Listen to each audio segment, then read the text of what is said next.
Germany, 1483. A time of desolation and disease.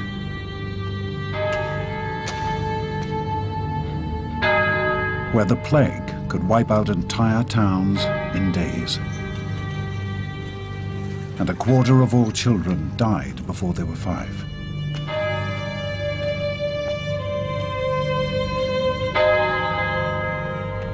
In this world, there was one great consolation.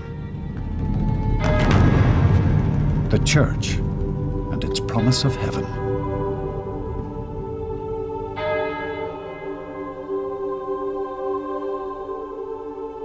This promise had made the Church the most powerful institution on earth. Rich beyond counting, mightier than kings, but also corrupt and tyrannical. An empire that would be overturned by one man, Martin Luther.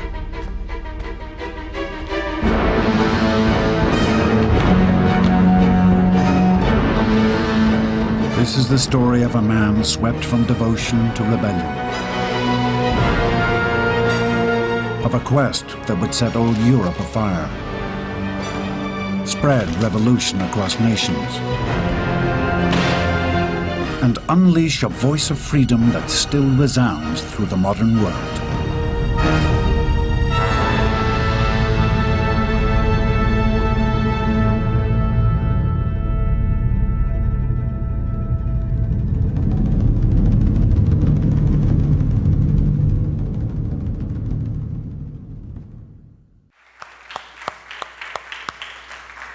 Começamos hoje a mais nova série de mensagens agora de agosto, né? A Reforma.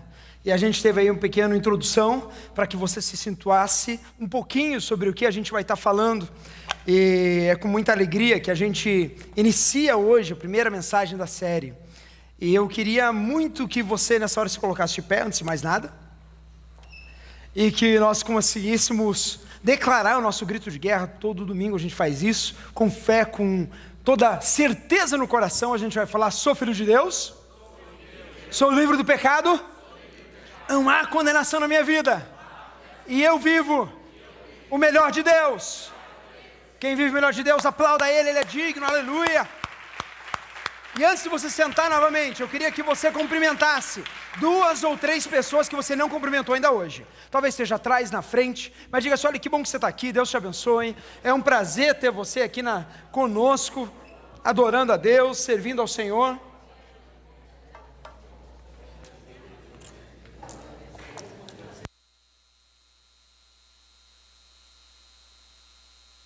Glórias a Deus. Pode se sentar em nome de Jesus? Glórias ao Senhor. Amém? Glórias a Deus. Irmãos, exatamente dia 31 de outubro estaremos comemorando neste país os 500 anos da Reforma Protestante. Foram 500 anos do que aconteceu, isso que você viu uma pequena introdução no vídeo sobre... Está no microfone aqui, filho. Tá aqui em cima. Dá um jeitinho aí de baixar retorno, sei lá. Mas faz 500 anos que um padre alemão marcou a história. Mas pastor, que história é essa? O que isso tem a ver comigo? O que tem a ver conosco? E eu gostaria de aumentar um pouco a amplitude daquilo que a gente vai falar hoje. Por quê? Porque é importante a gente saber a importância disso na história. Não simplesmente pegamos um tema no meio do nada, no meio da história, e expomos e... Nós hoje, se estamos aqui, se temos a Bíblia Sagrada nas nossas mãos, foi por causa que homens de Deus, como o padre Martin Luther, ele teve a ousadia de ir contra um sistema autoritário, um sistema que na época estava o quê? Persuadindo a fé das pessoas. Então, o que isso tem a ver comigo e com você? Nós só temos a palavra de Deus, o livro sagrado que está nas suas mãos, ou o aplicativo hoje que está na sua mão, né? Hoje a gente não necessariamente tem impresso, mas nós temos hoje a Bíblia inteira nas nossas mãos, porque homens e mulheres ouviram a voz de Deus, e eles simplesmente tiveram coragem de proclamar a verdade do Evangelho. Esse ano da Reforma é tão importante para nós os cristãos porque há um marco na nossa vida cristã. Na nossa vida cristã, onde a palavra de Deus ela nunca vai ser presa a situações ou a instruções de homens. Ela nunca vai ser limitada ao monopólio do homem carnal. Mas ela sempre é viva e eficaz.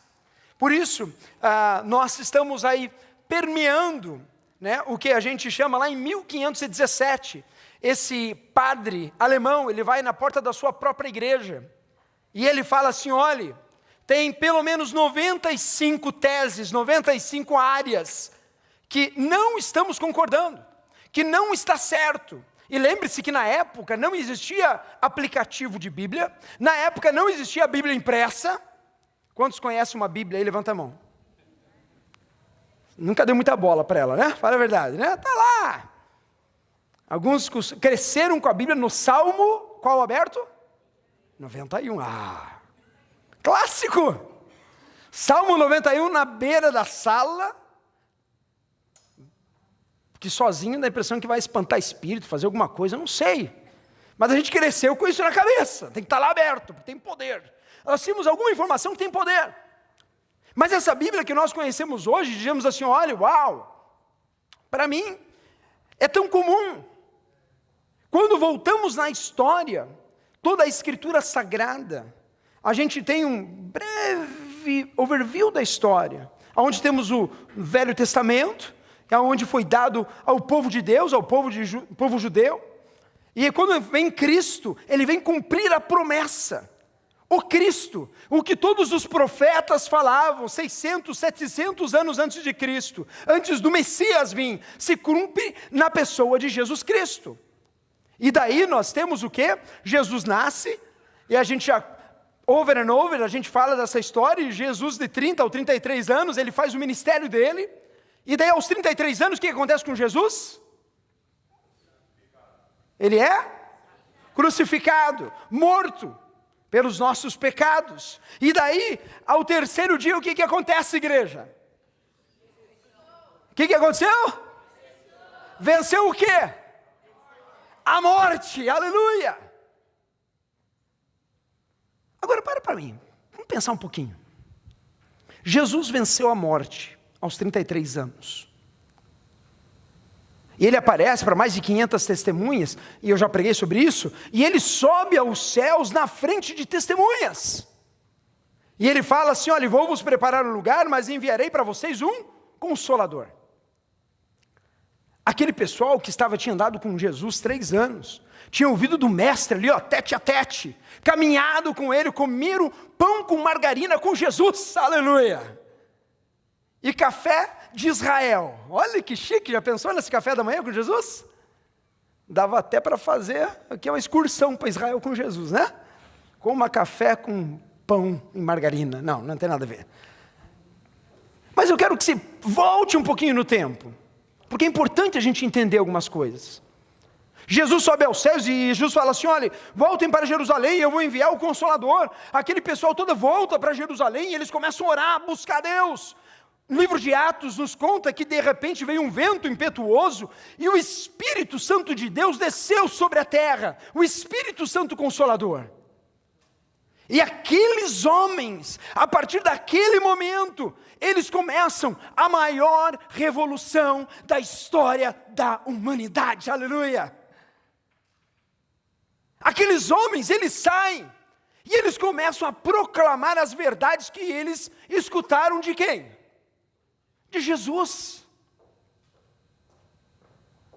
E nos próximos aproximadamente 70 anos, pessoal, aqueles homens e aquelas mulheres, eles saíram, e os apóstolos que andaram com Jesus, que viram ele face a face, que viram os milagres, eles começam a andar pelas regiões ali da Judéia, Samaria, e eles começam a proclamar o Evangelho. Olha, Jesus, tudo o que o Velho Testamento falava, se cumpriu no Cristo, porque Ele morreu, Ele ressuscitou, e Ele subiu aos céus na frente da gente, e Ele falava sobre o reino dos céus, o reino que haveria de vir, e Ele foi para os céus preparar um lugar para mim e para você, e todo aquele que proclamar o nome dEle, esse será salvo, e todo aquele que crer no coração, confessar com a boca, aquele um dia verá Deus face a face.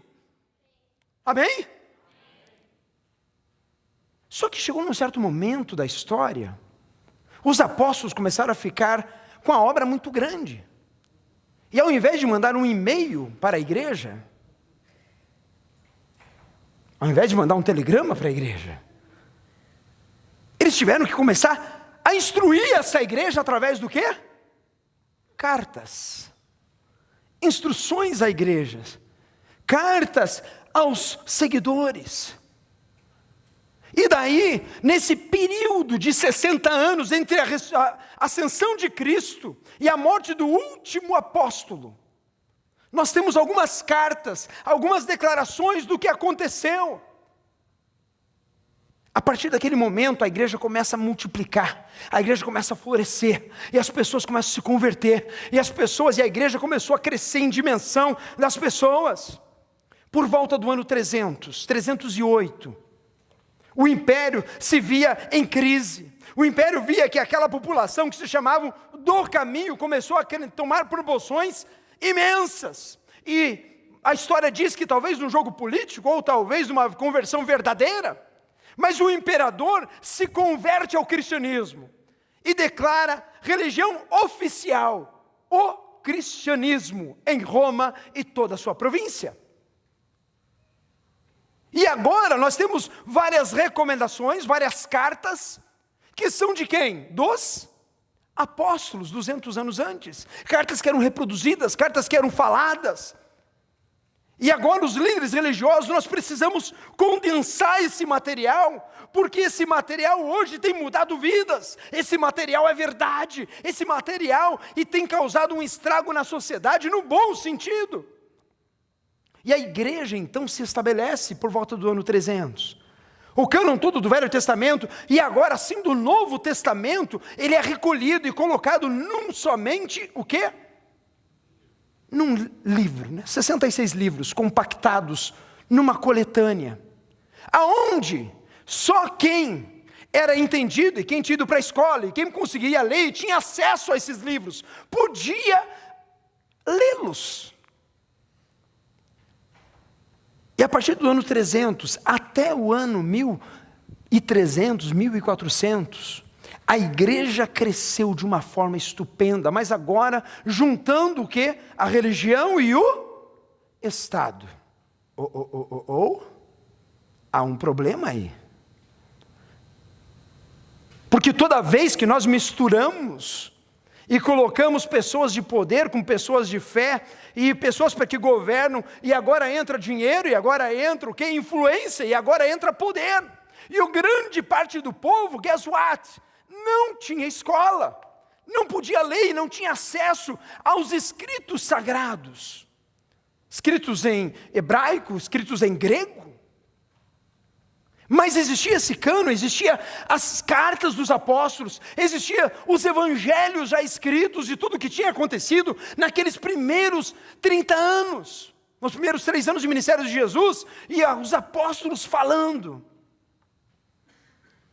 1000 anos de história passa, e a igreja estabelecida em Roma, que era para ser uma igreja abençoadora, que pregava o evangelho da graça, a partir de um momento começou a dizer assim: quer ir para o céu? Eu tenho a palavra de Deus para você. Quer ir para o céu? Eu quero. Basta dar 10 terrenos seus, da sua propriedade, para a igreja, e eu te dou uma carta de um terreno no céu.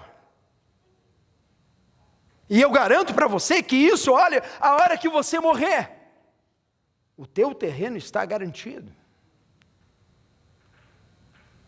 Você quer perdão dos pecados? Então faça um sacrifício para mim. Dê todas as suas posses para nós, e nós te garantiremos diante de Deus que você vai estar limpo. E chegava aqueles fazendeiros, com peso na consciência, falava assim: olhe, eu fiz isso, eu fiz aquilo, eu fiz aquele outro. E a autoridade da igreja chegava e falava assim: isso é muito fácil de resolver com Deus. E eu digo assim, homens da igreja sem escrúpulos, porque irmãos, aonde há humano e aonde infelizmente a gente vai ver aberrações. Só que isso tomou uma proporção tão grande, que homens verdadeiramente de Deus, que também estavam na mesma posição, e que também tinham acesso aos livros sagrados, começaram a pensar, olha, não dá para ser assim, não é isso que está no Evangelho, não é isso que está lá na carta do apóstolo Paulo aos Romanos, não precisa pagar para ser salvo, não precisa tentar ganhar e barganhar com Deus. Mas o clero e a igreja, ela ficava cada vez mais poderosa e cada vez mais rica, até que um ponto, até que uma hora, e isso começa um processo, lá por volta de 1300, com John Wycliffe, e depois 1400 com John Huss, são os pré-reformadores, pessoas que começaram a protestar contra a sua própria estrutura, até que chega uma hora, esse padre alemão, não suportando mais, lendo, segundo a história diz, lendo a carta do apóstolo Paulo aos Romanos, ele fala, eu não suporto mais, eu não vou mais enganar o povo, eu não vou mais ser coparticipante disso. E ele escreve as 95 teses, prega na porta da sua igreja. E a partir dali, ele se torna um inimigo do sistema. E a partir dali, ele começa a ser perseguido pelo sistema. Só que a partir dali, começa uma revolução, uma segunda revolução na humanidade. Por quê? Porque esses, como Lutero, eles falavam assim, olha, as pessoas têm o direito de ter acesso à palavra de Deus. As pessoas precisam ter a palavra da verdade nas suas mãos. Não pode estar só em hebraico e em grego. Nós precisamos traduzir isso para o inglês. Já imaginou que loucura? A palavra de Deus estando na mão do povo. Já pensou que loucura, gente? A palavra revelada de Deus, o Criador, na tua mão. Aquele que criou céu e terra, aquele que formou todas as coisas, que se revela através da sua palavra, na mão de qualquer um, qualquer pessoa, tendo acesso, podendo ver. Dentro desse panorama todo, gente, 500 anos atrás, é que nós vamos trabalhar nesse mês, em cima do que a gente chama das 5 solas, 5 solas, as 5 bases que compõem as 95 teses de Lutero. Não é o primeiro ainda não, filho, pode tirar aí, nem esse aí, fica quietinho aí, não chegamos lá ainda.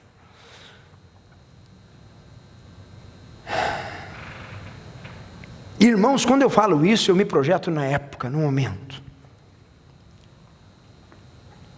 E Lutero, ele vem com as 95 teses que falam basicamente 5 coisas. Para você ter um relacionamento com Deus, você não precisa de mais nada a não ser a palavra de Deus. Somente a palavra de Deus. 2, você não precisa de mais nada a não ser Cristo, solo Christus. 3, você não precisa de mais nada, sola fide, somente a fé, porque é pela fé que somos salvos. E ele diz que sola gratia, somente a graça de Deus para trazer salvação, mais nada, não precisa trocar nada, não precisa pagar nada, é a graça de Deus. Soli Dio glorie, nem sei se essa pronúncia é certa, tem algum que fala italiano aí? Soli Dio glorie, obrigado pastor. Somente glória seja dada ao Deus, e mais a ninguém. Devemos honrar as pessoas, mas toda honra e toda glória tem que ser dada a Deus. Amém? Em 10 minutos você já passou pela história, e a gente deu essa pincelada, porque hoje nós vamos trabalhar em cada domingo com um elemento das 5 solas de Lutero. E hoje a gente vai trabalhar sobre a primeira delas, sola Scriptura. Sola Scriptura. Somente as Escrituras Sagradas. Eu queria que você abrisse no livro de 2 Timóteo, capítulo 3, versículo 16. E a gente vai estar lendo esse texto bíblico. Porque ela vai ajudar nós a entendermos o que isso tem a ver comigo e com você. O que a reforma protestante de 1500, de Lutero, tem a ver comigo. O que ela necessariamente tem a ver com você. E a Bíblia diz assim: toda a Escritura é inspirada por Deus e útil para o ensino, para a repreensão, para a correção e para a instrução na justiça. Toda a Escritura é inspirada por Deus e útil para o ensino, para a repreensão, para a correção e para a instrução na justiça. E que Escritura que ele está falando? O apóstolo Paulo, basicamente, ele está escrevendo a Timóteo, e ele chega no fim desse texto, no fim desse contexto, ele falando assim: Timóteo, você andou comigo, você sabe do que eu estou falando, e você sabe que você tem que prestar atenção, porque toda a Escritura, todo o Velho Testamento, que até então, lembre-se que isso está sendo escrito neste momento, nesta hora, ela é inspirada por Deus. E ela é útil para nos ensinar. Ela é útil para o quê? Para nos repreender. Ela para que mais? Para nos corrigir. E o que mais? Para nos dar instruções na o quê? Justiça. Qual justiça que ele está falando? Na justiça de Deus. Para que nós, de acordo com o prumo que é Cristo na nossa vida, nós pudéssemos ter entendimento do que devemos fazer, como devemos agir, como devemos falar. Por isso que, quando Lutero ele fala assim: olha, não há mais nada, nenhuma outra fonte a não ser a Escritura Sagrada, é porque eu e você, na realidade, nós podemos e devemos usar vários instrumentos, vários livros, estudar muito. Mas o que nós precisamos para a salvação? A Escritura Sagrada nos dá todo o alimento necessário para que a gente possa viver de fé em fé, para que a gente possa ter uma vida colada com o Senhor Jesus. Volte um pouquinho no texto. 2 Timóteo 3, no versículo 14 e 15, ele fala assim: olha, quanto a você, porém, permaneça nas coisas que aprendeu e das quais tem convicção, pois você sabe de quem aprendeu. Timóteo tinha andado com Paulo. Ele fala assim: olha, Timóteo, cuidado com os maus ensinos, cuidado com as pessoas que vêm trazer novos ensinamentos, cuidado com aqueles falsos profetas. Pay attention, Timóteo, cuidado. Quanto a você, Timóteo, permaneça nas coisas que aprendeu e das quais tem convicção, porque desde criança você conhece as sagradas letras, as Escrituras Sagradas. Timóteo, como um bom judeu, conhecia o Velho Testamento inteiro desde pequenininho, que são capazes de tornar o sábio para a salvação mediante a fé em quem? Em quem, igreja? Em Cristo Jesus.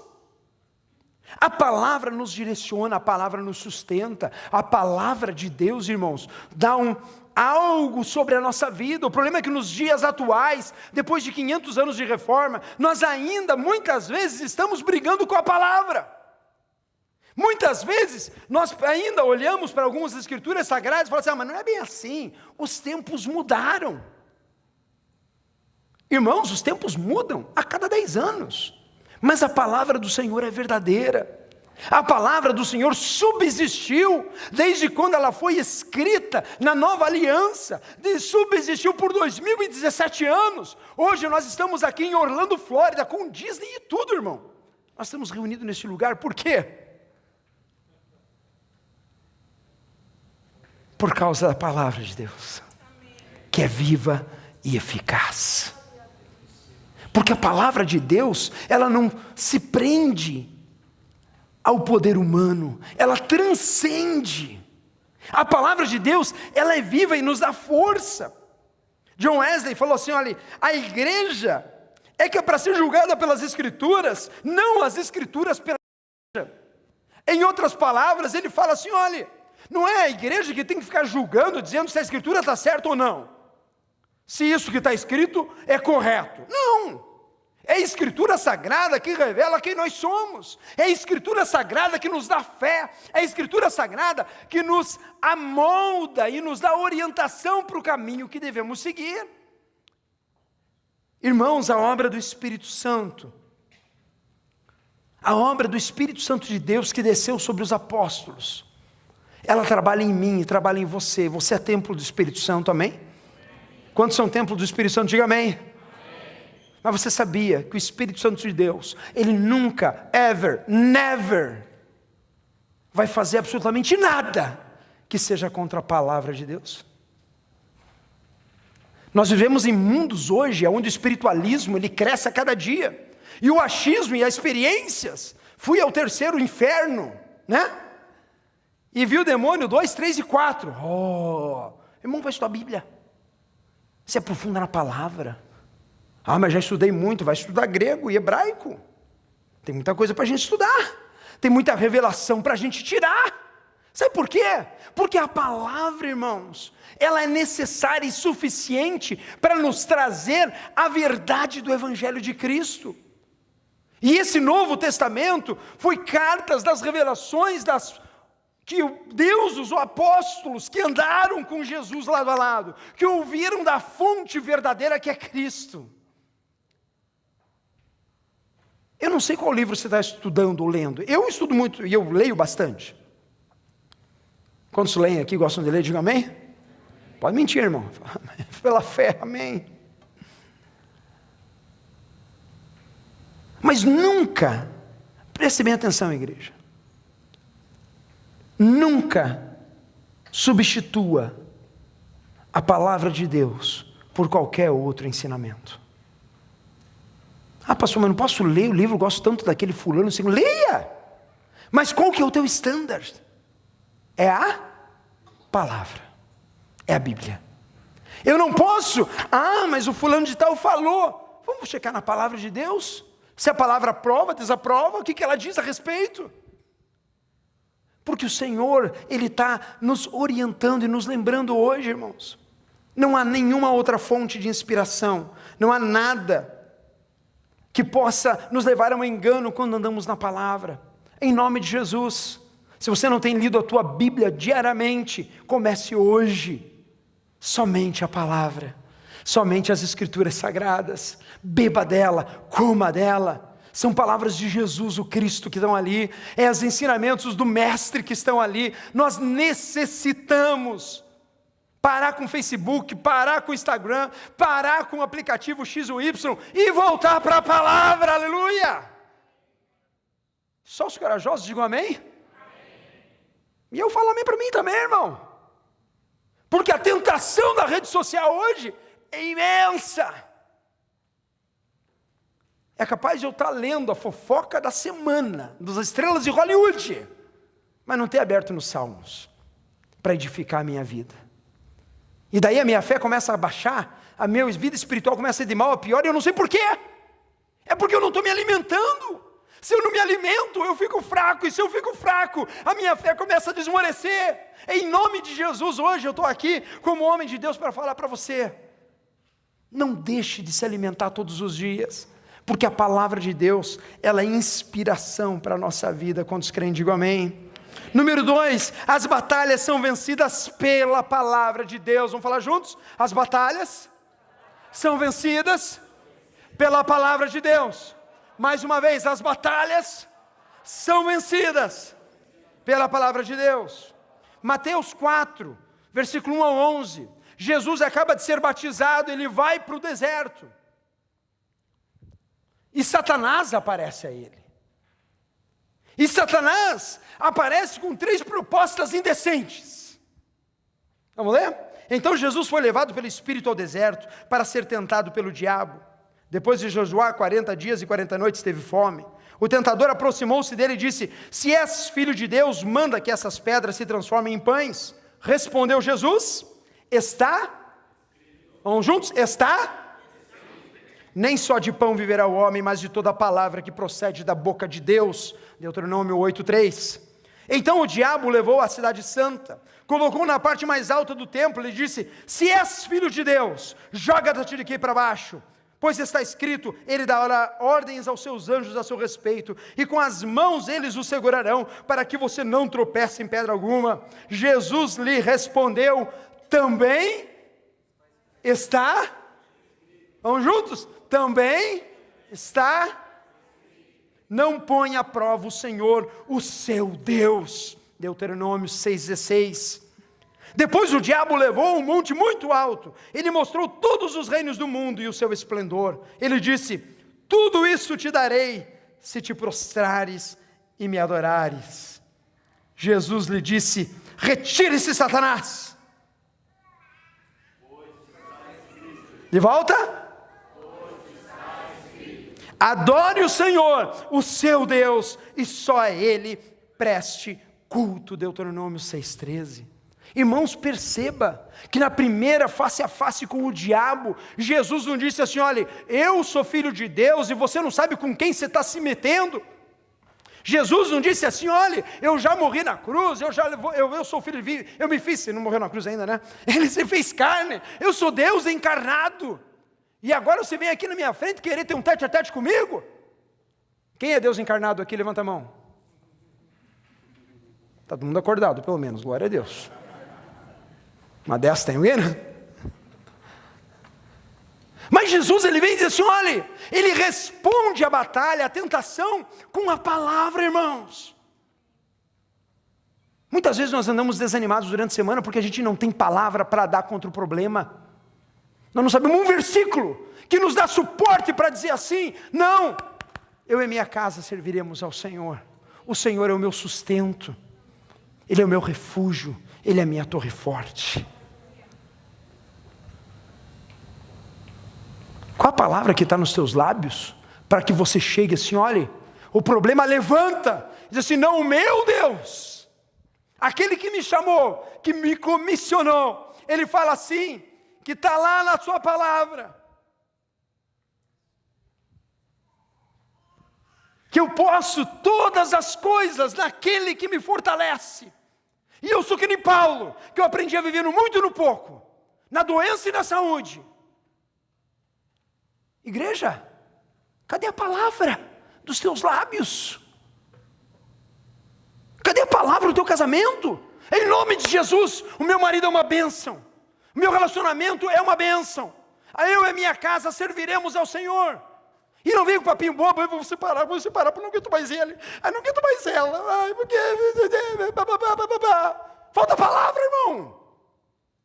O pastor não fala bravo assim, estou ficando chateado com o Senhor. Está gritando demais. Estou acostumado. Mas na minha palavra, a palavra de Deus para a tua vida hoje.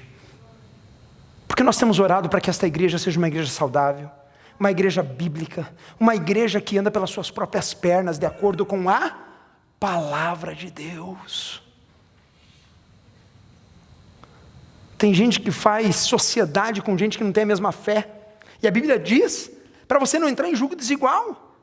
E depois fica reclamando que está dando problema. I'm sorry.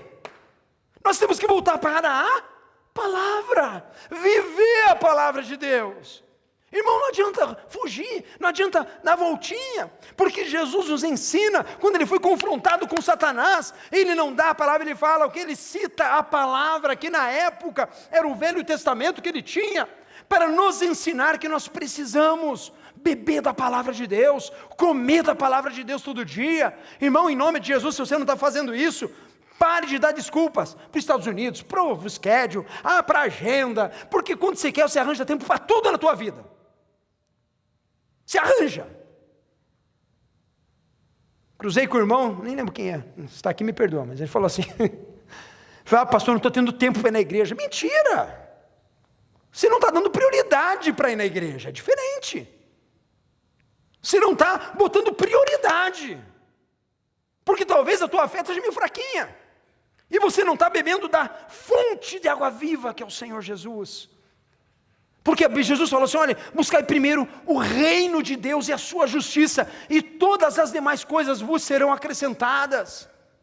Parem de perder tempo com as coisas desse mundo, aonde a traça corrói, onde o ladrão leva, mas busca o reino de Deus, Busque as coisas espirituais. Tome posição espiritual na tua casa, nas tuas finanças, no teu trabalho, em nome de Jesus.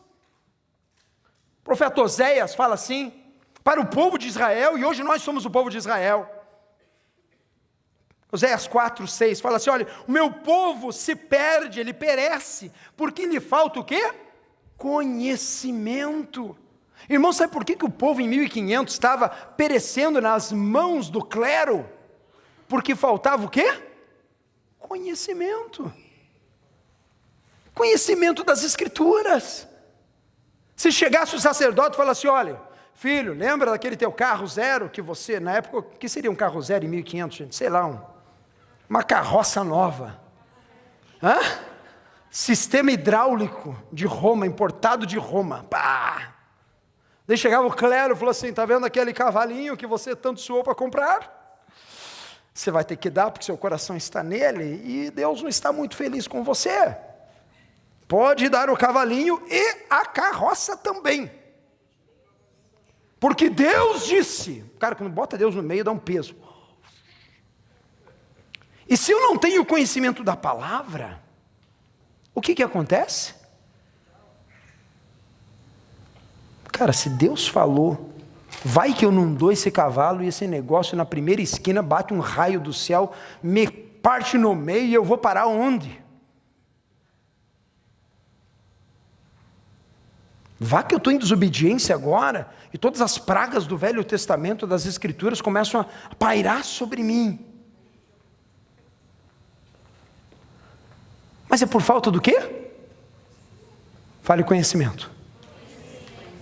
Gente, você precisa conhecer a palavra. Ai, pastor, mas como é que faz isso? Leia, irmão. Começa a ler o Evangelho de João. Começa a ler os Salmos. Começa a ler a história de Jesus. Começa a alimentar das palavras do Mestre todo dia. Oséias 14:9 diz assim, quem é sábio, atenda a estas coisas, que o homem inteligente reflita nelas, porque os caminhos do Senhor são retos, os justos andam por eles, mas os pecadores nele tropeçam. Gente, quando a gente anda na palavra, não tem como ter erro, não tem como estar perdido. Ah, pastor, mas dei a garantia que não vai ter problema. Não estou falando isso. Mas quando vem um problema, como eu vi antes do culto aqui, ah, pastor, passamos um perrengue lascado. Mas a nossa casa está firme na rocha. Sabe o que é isso, irmãos? É conhecer a palavra. Que pode vir vento, pode vir sopro, mas eu estou firme na rocha que é Cristo, e dela não me desvio. Olha para o irmão do teu lado e fala assim, irmão, se firme na palavra.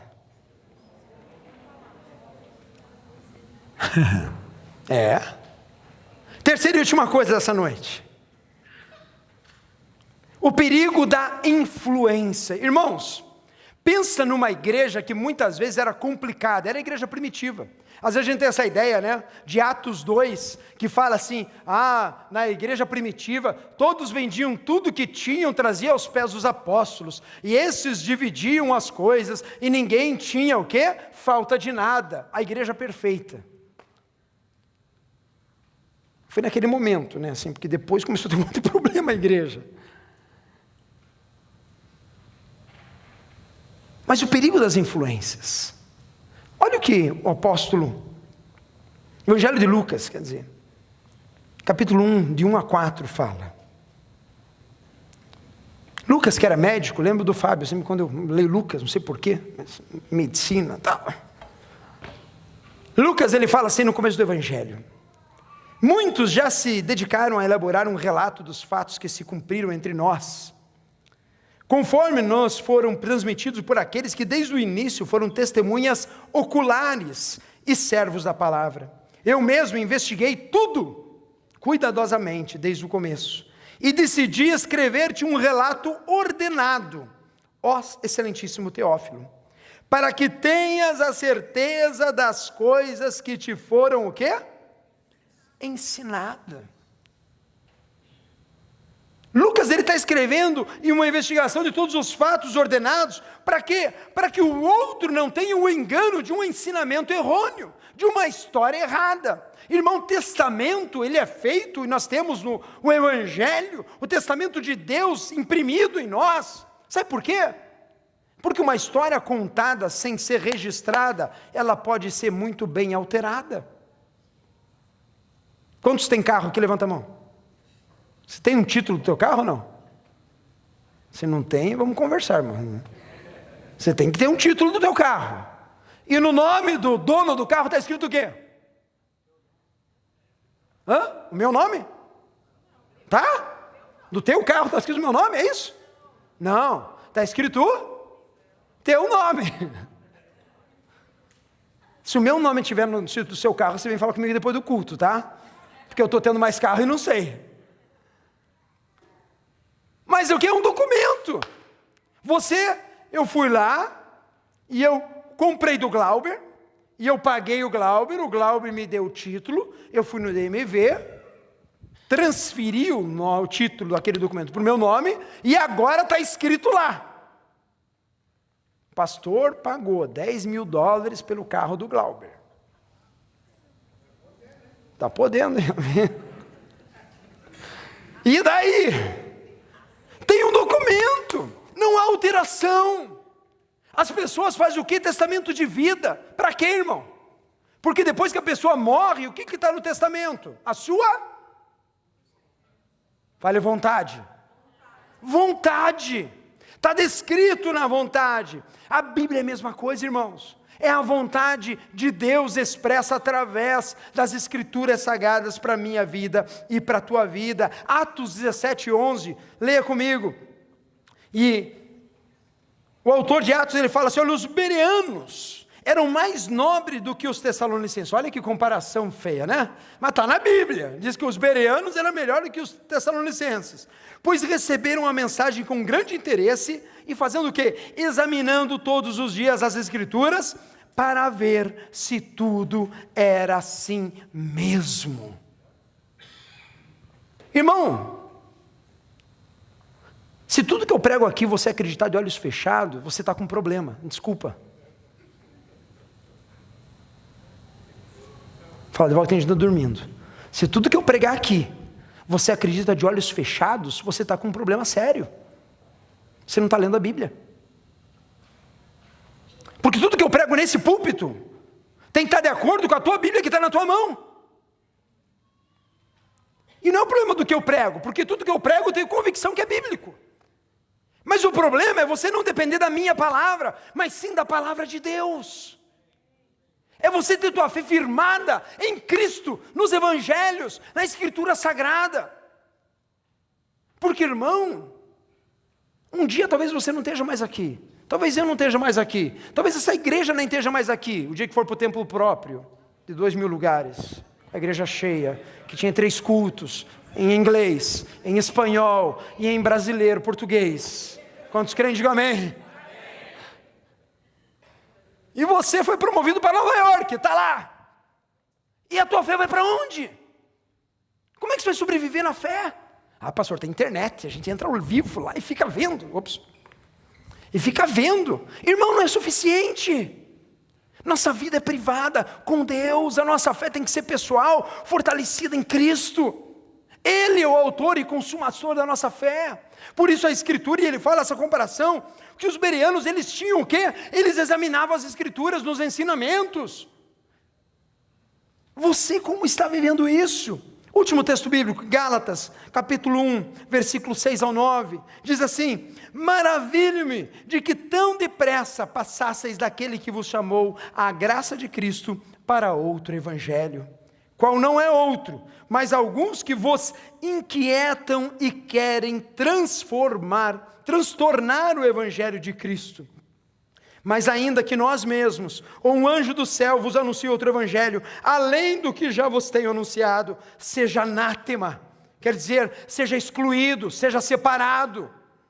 Assim como já vos dissemos, agora de novo também vos digo, se alguém vos anunciar outro evangelho, além do que já recebestes, seja anátema.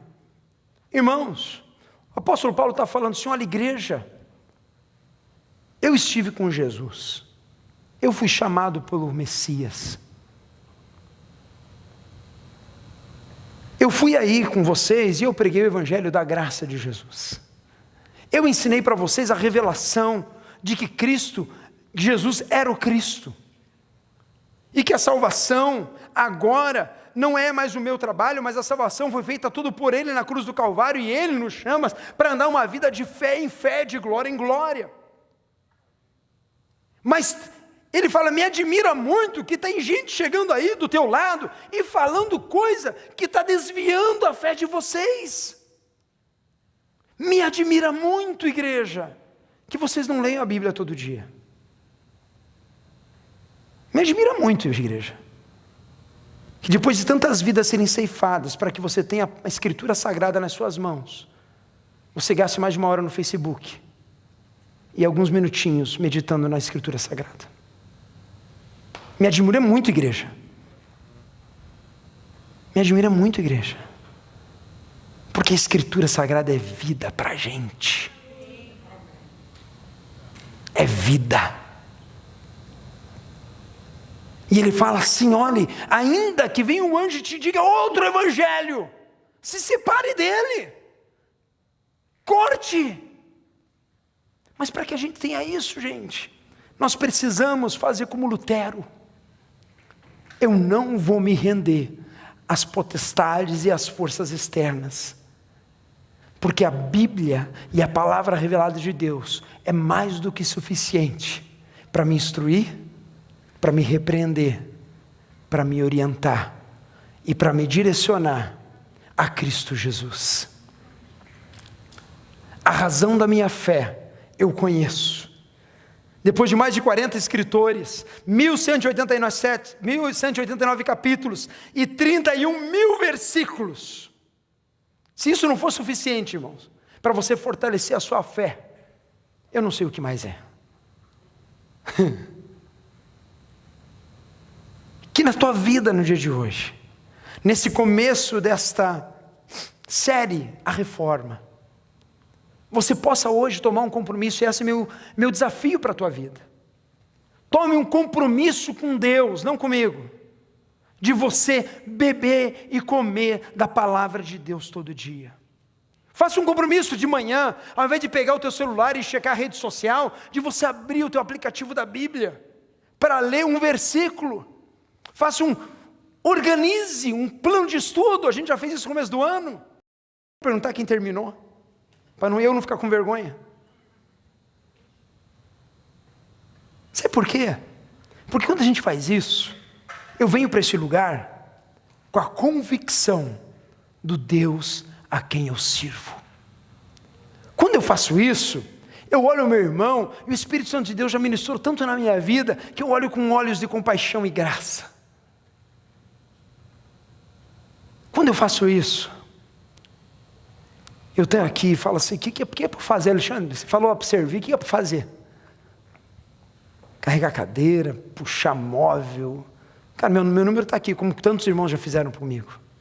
Meu número está aqui, se precisar de qualquer coisa, me liga. Mas para que a gente tenha isso, nós precisamos conhecer a Escritura Sagrada, e a gente precisa andar de fé em fé e de glória em glória. Eu queria te convidar a ficar de pé nessa hora, em nome de Jesus. O que são as Escrituras? São os livros escritos que revelam a criação, revelam o fundamento do ser humano, revelam a queda, a peregrinação, a redenção e a glória que há por vir. Qual é a função, pastor? Ensinar, corrigir, orientar, fazer o homem perfeito em Cristo. Por que eu devo saber disso? Para conhecer a Deus e saber o seu caráter. E qual a importância? Sabe qual a importância da palavra, irmãos? É vital.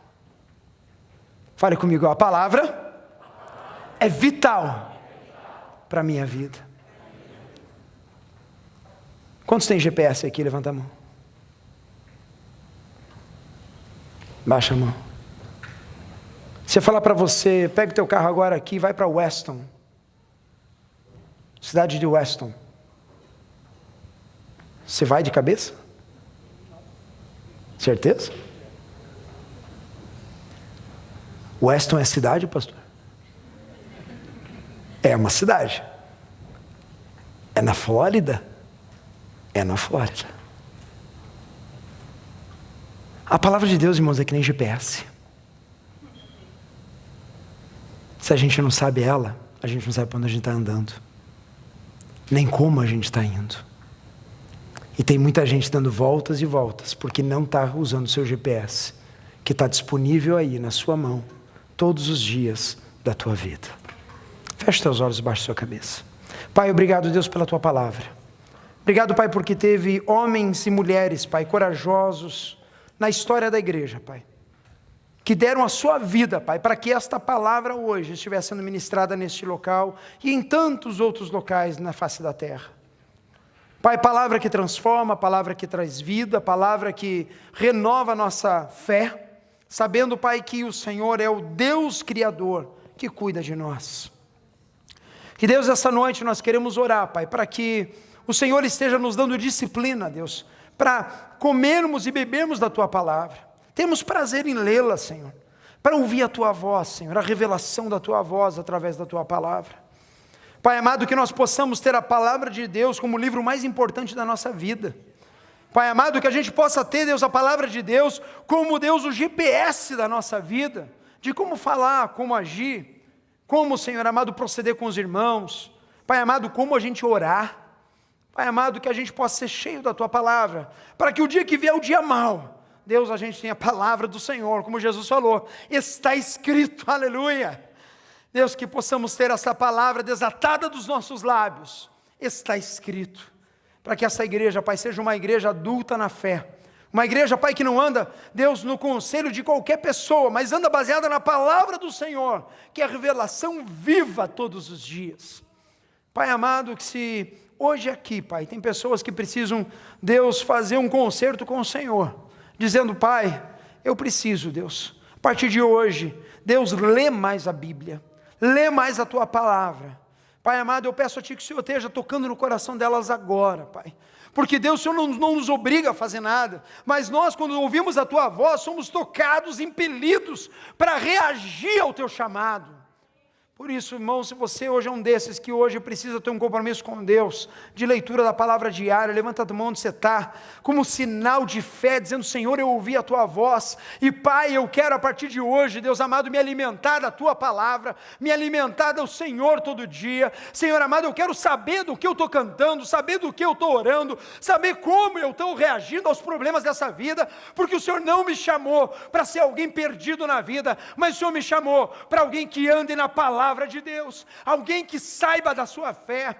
Pai querido, eu peço a Ti, Deus, que cada um hoje, Deus, que levantou a sua mão, Pai, que haja um mover espiritual na vida dele e dela. Pai amado, que a todos os dias o Senhor ajude-os, Pai, a lembrar desta oração que estão fazendo nessa hora, Deus amado, de comprometimento da Tua palavra, Deus amado, para comer do Senhor, Pai, para se alimentar espiritualmente e para ter vida e vida em abundância no seu coração, numa fé baseada na rocha que é Cristo.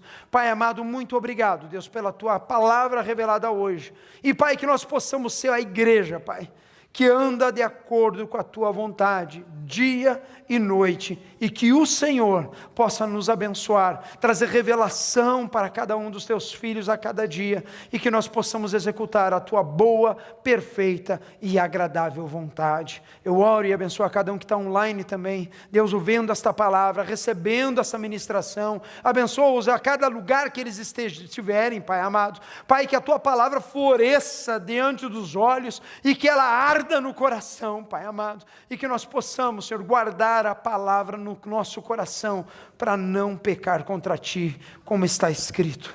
Pai, que a Tua bênção, Pai, possa estar sendo ministrada nessa hora, e que nós possamos viver a cada dia mais, na Tua santa palavra, em o nome do Senhor Jesus, amém, e quantos creem, digam amém. Amém. Fala, eu vou, a partir de hoje, ler as Escrituras, todos os dias, em nome de Jesus. Aplauda Ele em nome de Jesus, amém? Glórias ao Senhor Jesus, amém. Pode se assentar em nome do Senhor Jesus.